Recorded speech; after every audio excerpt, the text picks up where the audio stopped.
Oi pessoal, essa é mais uma aula da disciplina de Teoria da Computação, do curso de Ciências da Computação, pelo campus da UFC em Crateús.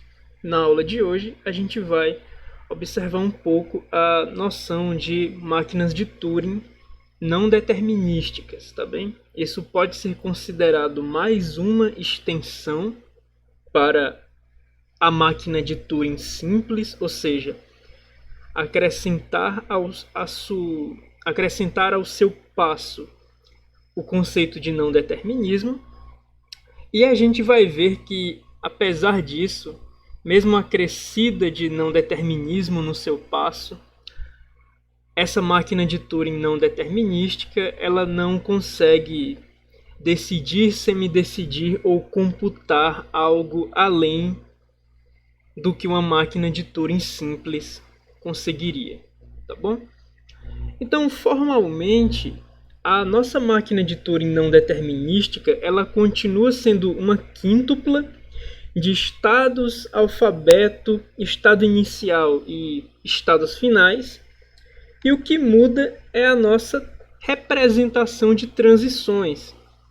Lembra que nas máquinas de Turing simples, não determinísticas, nas máquinas de Turing simples determinísticas, a transição é representada por delta minúsculo e ela é tida como uma função de transição, o que indica que, a partir de uma certa configuração da nossa máquina, existe uma e somente uma configuração seguinte no seu processo de computação. Isso, claro, quando a gente está lidando com uma configuração que não envolva o encerramento da execução da máquina.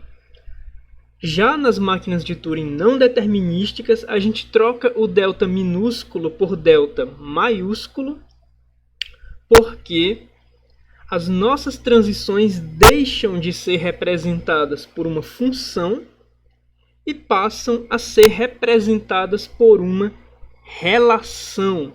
Isso quer dizer que uma certa configuração da nossa máquina de Turing pode levar a 0, uma ou múltiplas configurações seguintes.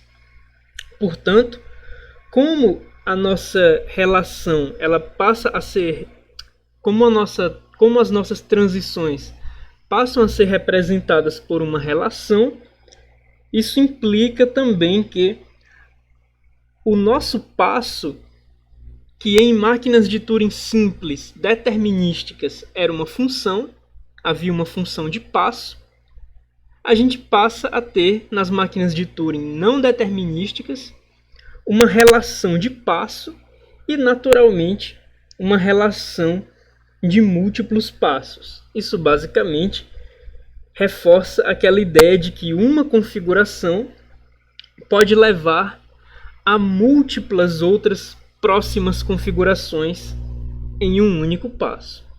Tá bem?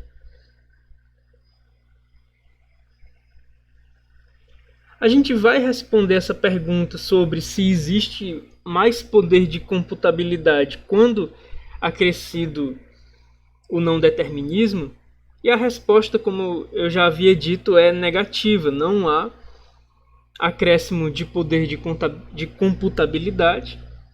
Mas antes de chegar nesse ponto, a gente vai ver algumas definições e um exemplo, e a gente vai passar bem por cima da demonstração de que máquinas de Turing não determinísticas sempre podem ser simuladas por alguma máquina de Turing simples. Tá bem? Claro que com um acréscimo exponencial no tempo de execução. Mas, de toda forma, não deixam de ser simuladas em tempo finito. Isso que importa no contexto em que a gente está.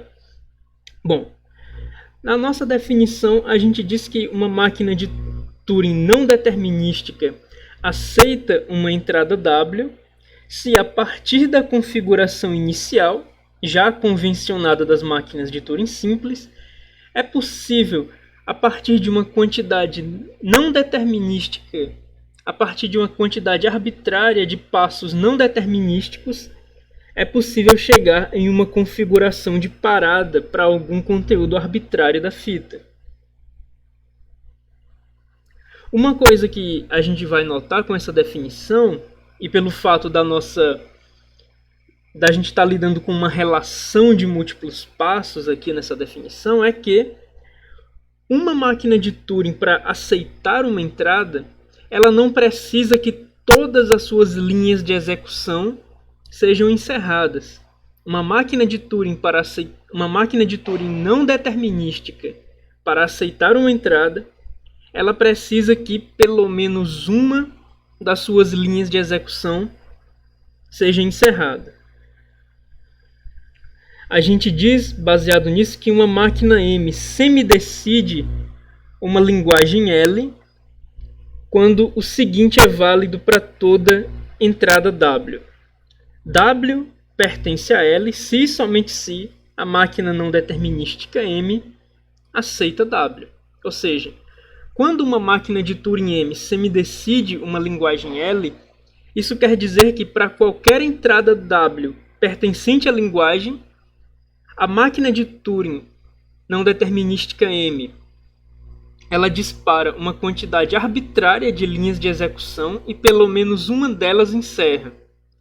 Quando a palavra W não pertence a L, então nenhuma linha de execução, por mais que hajam linhas de execução da máquina de Turing M para a entrada W, nenhuma linha de execução encerra, executam indefinidamente, tá bem?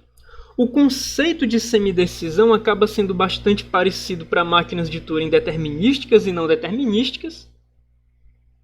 A questão mesmo que muda é que na máquina de Turing determinística só existe uma linha de execução, então ou ela para ou ela não para. Para uma máquina de Turing não determinística, existem múltiplas linhas de execução. Basta que uma delas pare para que a máquina aceite a entrada e ela não aceita quando nenhuma das suas múltiplas linhas de execução encerra, tá bem? O conceito de decisão, no entanto, ele não pode ser tão frouxo quanto o conceito de semidecisão ao lado de não determinismo. Isso porque é preciso entender que se pelo menos uma linha de execução aceita, se pelo menos uma linha de execução encerra com uma resposta positiva para a devida entrada, é preciso que as outras linhas de execução todas encerrem em tempo hábil com a sua devida resposta.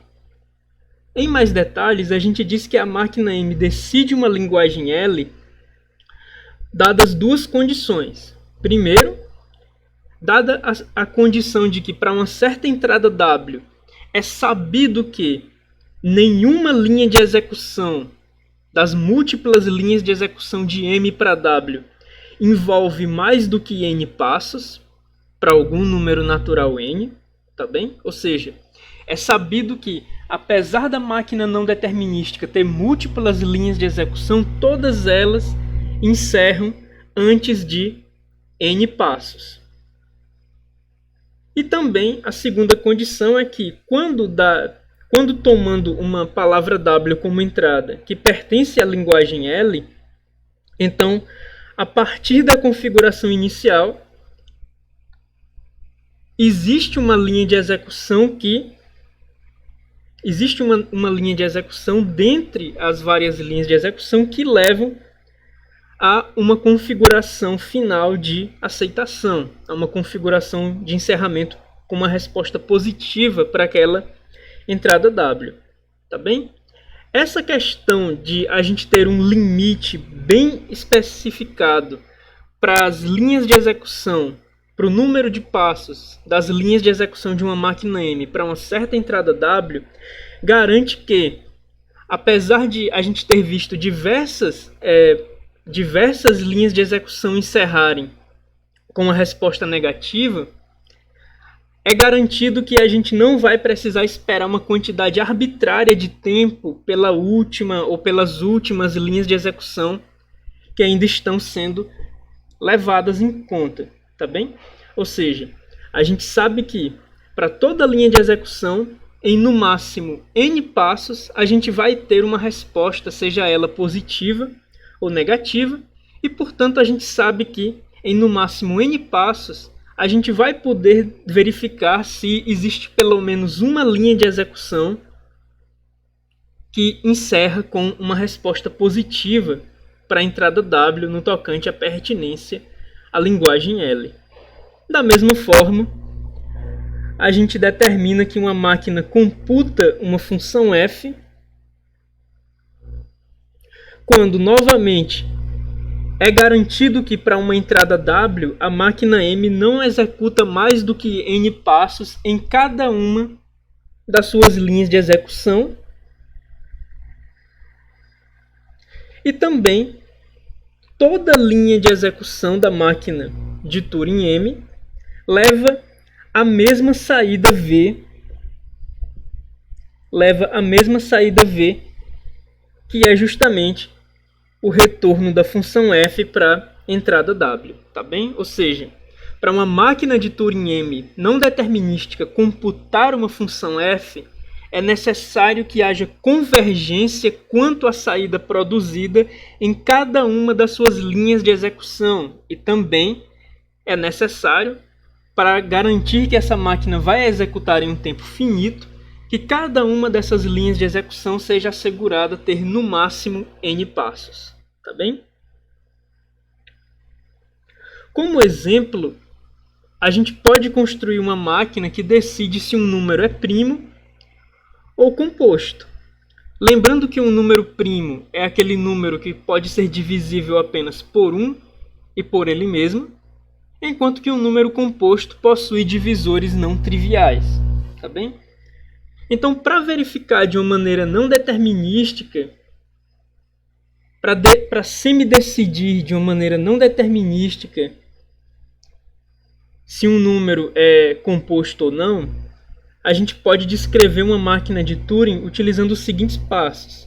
Primeiramente, valendo-se de não determinismo, a gente constrói dois números p e q maiores que 1, ou seja, sendo divisores não triviais, de uma maneira não determinística, né? Ou seja, p pode ser qualquer número maior que 1, da mesma forma que q pode ser qualquer número maior que 1, afinal eles foram construídos de maneira não determinística, ou seja, em cada passo da construção foi escrito não deterministicamente o bit 0 ou o bit 1, assim como após cada escrita não determinística foi decidido não deterministicamente se aquela era a última escrita ou se haveria alguma próxima. Tá bem? E após isso, após a construção não determinística de P e Q, a gente utiliza a máquina de Turing responsável pela multiplicação de dois números, que é proposta em um exercício do livro, nesse exercício em particular. E a gente substitui as representações de P e Q pelo produto desses dois números. Após isso, a gente verifica se os dois inteiros que ficaram na fita, ou seja, a entrada N e o produto P e Q produzido, e o produto P vezes Q produzido no passo anterior são o mesmo número. Isso pode ser feito de maneira determinística, é muito simples, passando uma única vez passando uma quantidade razoável de vezes pela fita da máquina de Turing. Com múltiplas cabeças de leitura, sim, passando uma única vez cada uma das cabeças, tá bom?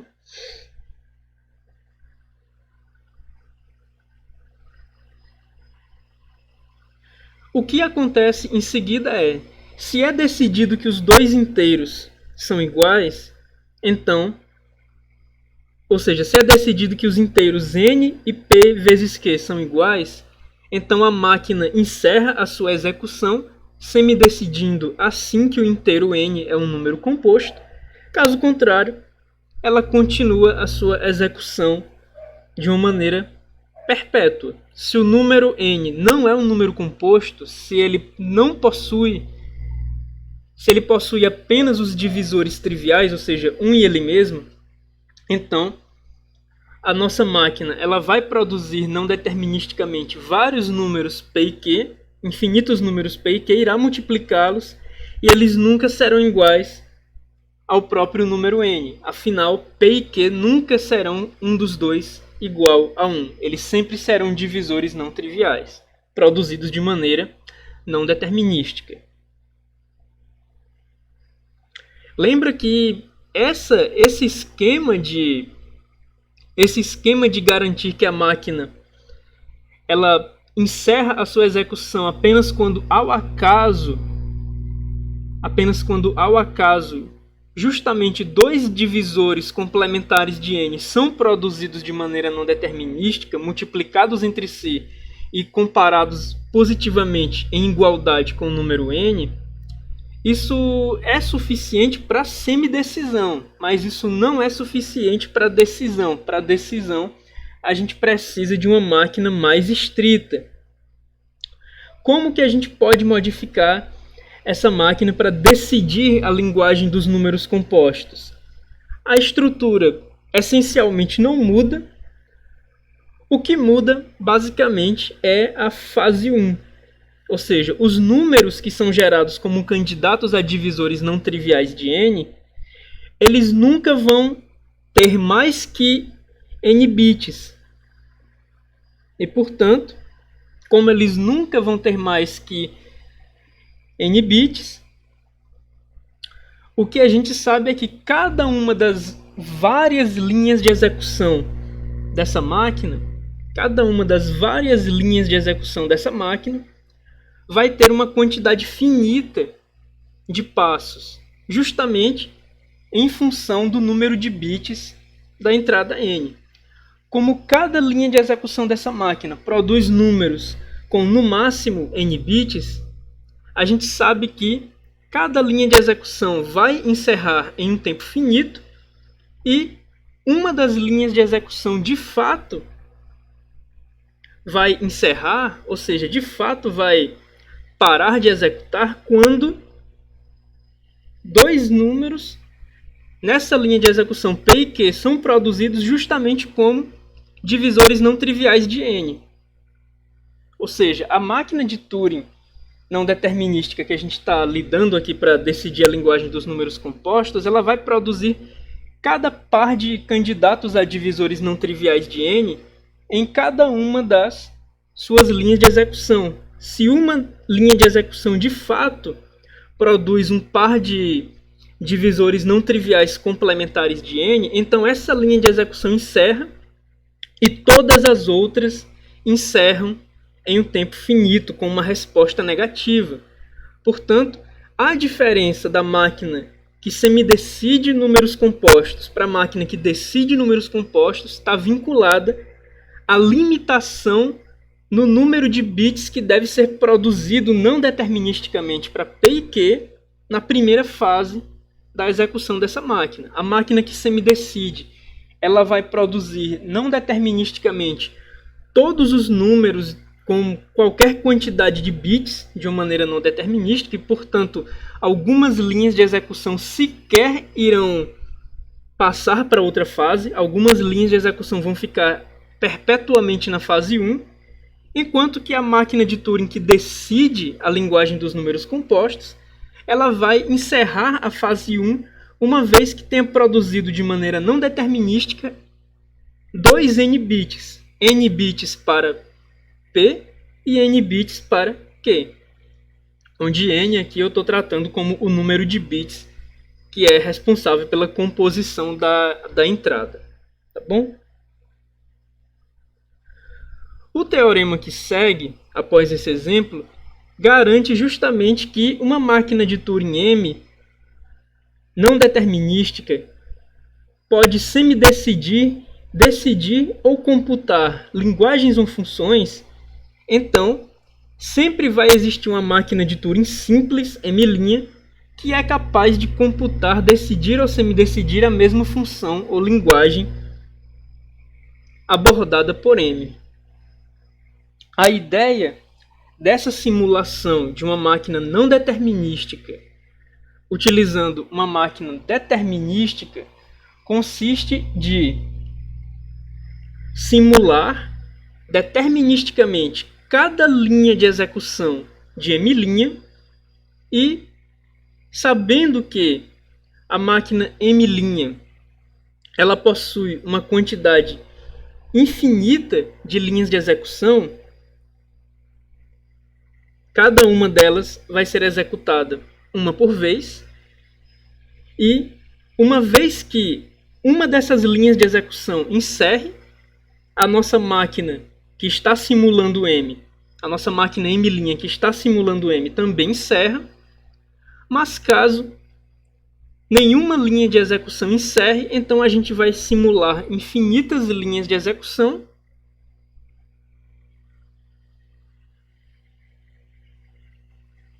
Aliás, tem um problema nessa ideia que eu estava transmitindo, que é o seguinte. Na verdade, a nossa máquina de Turing M' simples, que irá simular com determinismo a máquina de Turing M não determinística, ela vai, na verdade, simular prefixos das linhas de execução de M. Justamente porque, se a primeira linha de execução não encerra, e, no entanto, a outra linha de execução que encerra, então simular totalmente a primeira linha de execução não nos permitiria simular qualquer outra. No momento em que a gente para simular prefixos das linhas de execução de M, a gente permite que prefixos de cada uma das linhas de execução seja simulado, e se há uma linha de execução que encerra de fato, então um dos seus prefixos vai ser naturalmente a linha de execução inteira, e no momento em que a gente tiver justamente simulando esses prefixos de comprimento n, supondo que a linha de execução que encerra para a máquina de Turing M possui n passos, então a gente vai ter um prefixo de linha de execução simulado que de fato nos leva a um estado final. E daí a gente vai poder encerrar a simulação de M, que é performada por M'. A ideia básica é essa. M' ela vai tomar esses prefixos de linhas de execução utilizando uma linguagem que depende precisamente do grau de ramificação da relação de transição delta, ou seja, se a gente sabe que a máquina M não determinística ela leva, a partir de uma certa configuração, a no máximo R configurações, então a gente pode representar um prefixo de linha de execução como uma sequência de inteiros entre 1 e R. Caso uma certa configuração não leve a exatamente R outras configurações, mas leve a menos que R configurações, e a gente esteja lidando com um índice que represente justamente uma configuração próxima que não é produzida a partir da configuração atual, então a gente repete a última configuração nesse caso, tá bom?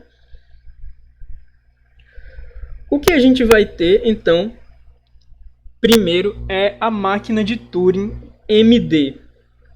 A máquina de Turing MD ela vai ser uma versão determinística da máquina de Turing M, certo? MD é determinística e a máquina M é a nossa máquina não determinística. O que a máquina de Turing MD vai fazer é justamente tomar um prefixo de uma linha de execução e simular os passos de M nesse prefixo da linha de execução de M. Ou seja, a máquina de Turing MD, além da entrada W, ela recebe uma sequência de N inteiros, I1, I2 até IN, em que cada um desses inteiros diz o seguinte: nesse primeiro passo, a gente vai utilizar como próxima configuração a configuração de índice I1.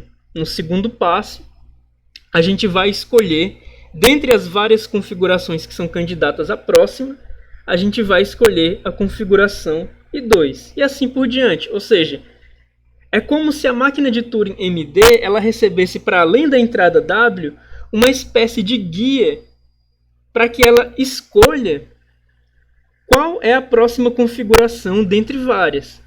A gente vai utilizar a máquina de Turing MD variando justamente essa sequência de índices que representa, essa sequência finita de índices que representa o prefixo de uma linha de execução, tá bem? E naturalmente, como a gente está admitindo que o grau de ramificação da nossa relação de transição é R, então cada um desses índices, representando a próxima configuração para um certo passo, vai ser um número entre 1 e R. E como mencionado anteriormente, se uma certa configuração produz menos que R próximas configurações e o índice é justamente maior do que esse número de configurações, então a gente repete a última configuração produzida, tá bom? A última dentre essas próximas configurações que são menos de R produzidas.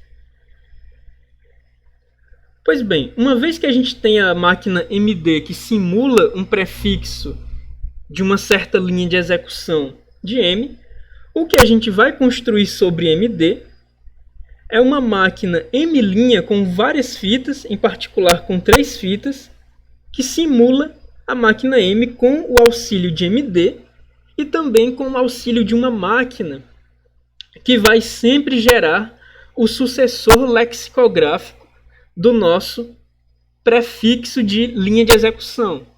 Como a gente está falando de ordenação lexicográfica, a gente vai começar executando um prefixo de linha de execução com 0 passos, ou seja, na primeira simulação de M, a gente sequer vai simular um passo de M, e depois a gente vai simular todos os prefixos de linhas de execução que tem exatamente um passo em uma certa ordem, depois todos os prefixos de linhas de execução que tem exatamente 2 passos em uma certa ordem, e assim por diante.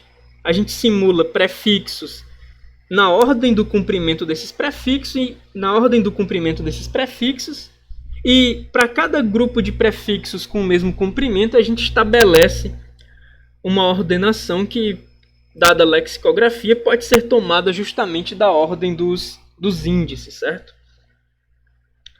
Daí, a nossa máquina M', que vai ter 3 fitas, ela vai ter a primeira fita recebendo a entrada W, e a primeira fita, ela nunca vai sofrer alterações, porque ela vai preservar a entrada W para ser copiada para a segunda fita, sempre para simular, sempre para executar a próxima simulação de M, levada a cabo pela máquina MD, certo? E justamente a segunda e terceira fitas vão ser utilizadas para simular o funcionamento de MD, que por sua vez vai simular um prefixo de uma linha de execução para M. Daí o que acontece? A entrada é copiada da primeira para a segunda fita e inicialmente a terceira fita se encontra em branco. A terceira fita inicialmente se encontrando em branco quer dizer que 0 passos serão simulados. Logo após essa simulação é computado o sucessor lexicográfico da terceira fita e ele passa a ser o primeiro prefixo de linha de execução com um passo.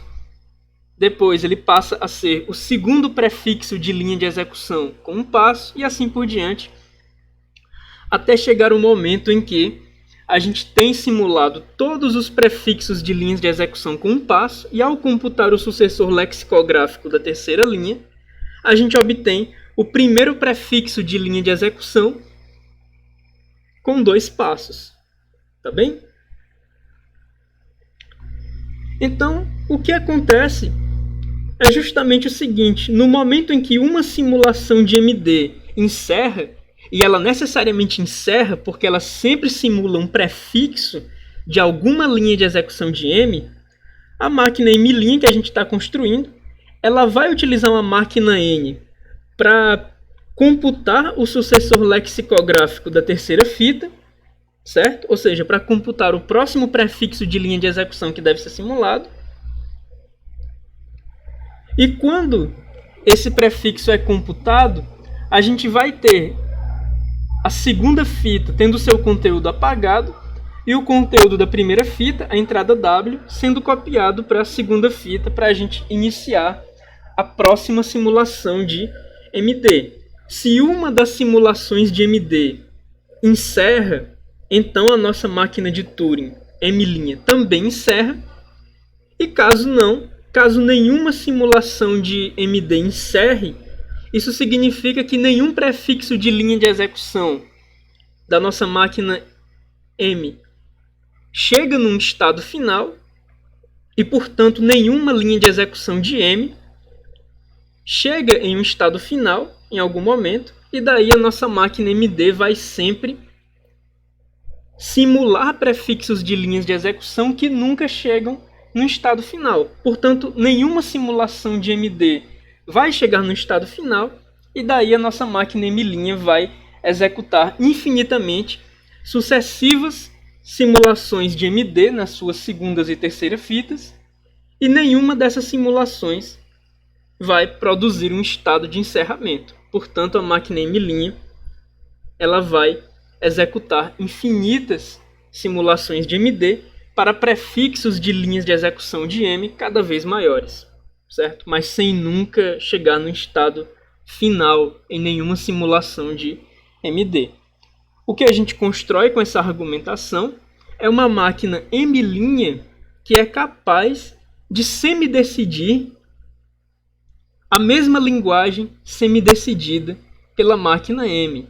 Ideias análogas podem ser utilizadas para construir máquinas que são capazes de decidir e computar a mesma linguagem ou função decidida ou computada por uma certa máquina não determinística M. No entanto, a gente apresenta aqui, da mesma forma que o livro, apenas o conceito da construção de uma máquina M' que semidecide a mesma linguagem semidecidida por uma máquina não determinística M, tá bom? No entanto, para a construção da ideia de decisão e computação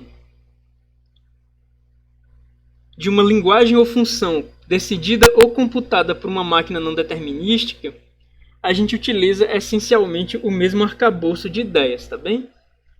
Então, como a gente tem visto, não de uma maneira completa, mas como a gente tem visto, acrescentar o não determinismo numa máquina de Turing não aumenta o seu poder de decisão, semidecisão ou computação. A gente se aprofundou no aspecto da semidecisão, mas ideias similares podem ser utilizadas para provar o mesmo no que diz respeito à computação e decisão, tá bem? Então esse é o conteúdo da aula de hoje e até a nossa próxima aula.